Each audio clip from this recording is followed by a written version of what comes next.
The internet made it possible for us to learn English or any other language on our own because of all the free resources that it has. Back in the 90s, before the internet, people had to go to an English-speaking country to learn English. But now, you can learn it on your own at home if you know and have the right resources. In this video, I have decided to give you all of the free resources I used as an English learner that helped me become fluent. No matter what your level in English is, you can use these resources to improve your English. I have categorized these resources into 4 main sections: resources for listening, for speaking, for writing, and reading. So let's start.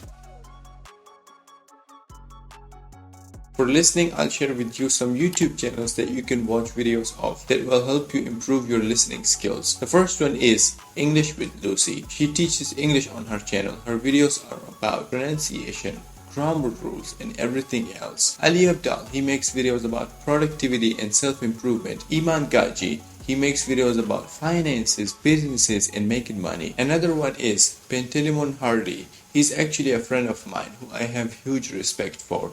He makes videos about motivation, achieving your goals, and self-improvement in general. Another YouTube channel I watch is TED Talks. They have short presentation type of videos. The presenters are usually experts in their fields, so you can, learn something from them as well as improve your English at the same time. Now for listening, you can also watch TV shows like Friends, it's my favorite one, Money Heist, Manifest, or Wednesday. Another great thing that can help you level up your listening skills are podcasts. Podcasts are amazing because they are specifically designed for you to listen. When you are watching a movie or a TV show or sometimes even a YouTube video, you usually get distracted by the visual stuff, the fast editing of different scenes, so you don't really listen. But when you are listening to a podcast, you can just, relax, sit back, and really focus on listening. I use Google Podcast app for listening to them. Here are the ones I would recommend you. Luke's English Podcast, All Ears English Podcast, Creating Confidence by Heather. If you're preparing for IELTS, you can listen to IELTS Energy Podcast. I hope you're taking notes because I'm giving you every single resource I've ever used from the start of my journey up until now. So yeah,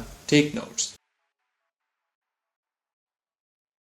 For speaking, the website I use the most is Free4Talk. It's a place where you can join other people's rooms or chat groups. You can speak with them, you can make friends there and practice with them every single day. I have been using Free4Talk for more than 2 years. I have met a lot of nice people there and it's free. Another place where you can find English speaking partners is Facebook groups. I think it's a very underestimated way of meeting new people. Ironically, I have met most of my friends in Facebook groups. I would comment on different posts. If I would really connect with someone, I would send them a friend request and start a conversation with them on Messenger. I think as long as you don't sound needy and you don't spam others, you're gonna find a lot of nice friends in Facebook groups. Just remember that the key to finding great partners is that you have to take the first step and you have to be kind to them. Another resource for your speaking practice is HelloTalk. It's an app where you can practice with other English learners. I have heard that there are some apps where you can speak with AI, but I don't know about them. If you have any idea about such apps, you can comment down below the name. I have not used such apps myself, so I'm not gonna talk about those. Maybe I'll do some research on this topic of speaking with AI and make another video about it.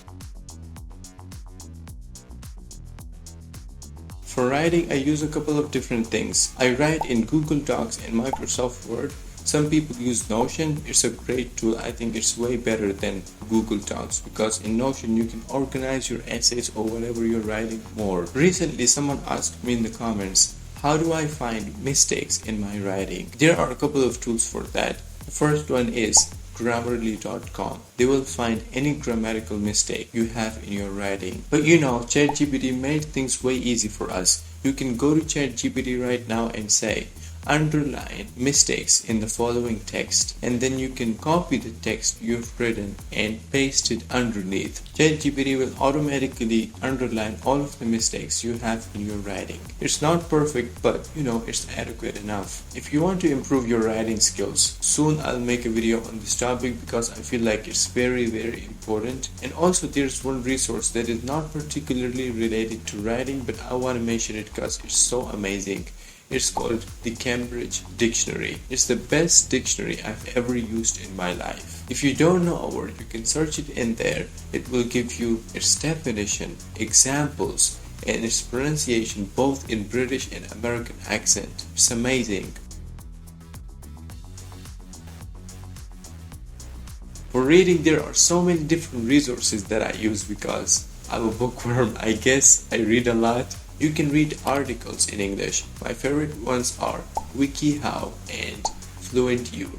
They both have very unique styles of writing. Another website I love is comaful.com. It's a website where you can read short stories in English. I recently read a story there called The Mountains by Eknir. It was an amazing story. Also, you can read poetry there if that's what you're into. Next thing you can read are books. I'm not going to talk about books too much because I have an entire video on this topic. You can watch it right here, of course, after this video. Another thing that falls into this category of reading is playing reading games. I play a lot of games on textadventure.com. The way those reading games work is that there is a story, you are usually the main character in it, and the story continues based on the choices you make. I played a game there called Zombolocost, in which everyone in your neighborhood turns into zombies except you and your friends, and you have to make some bold choices to protect yourself and your friends from being eaten. That game was amazing. I had a great time playing it. With reading, you have so many options. You can read different books, you can read articles, and you can play different reading games. That's it. I hope you like this video. One thing I want to say is that I'm not sponsored by any of these companies, apps, or websites. These are resources that I genuinely use and like, and I just want to share them with you guys. If you want to see language learning related content, consider subscribing because that's what this channel is for. Okay, bye for now. Peace.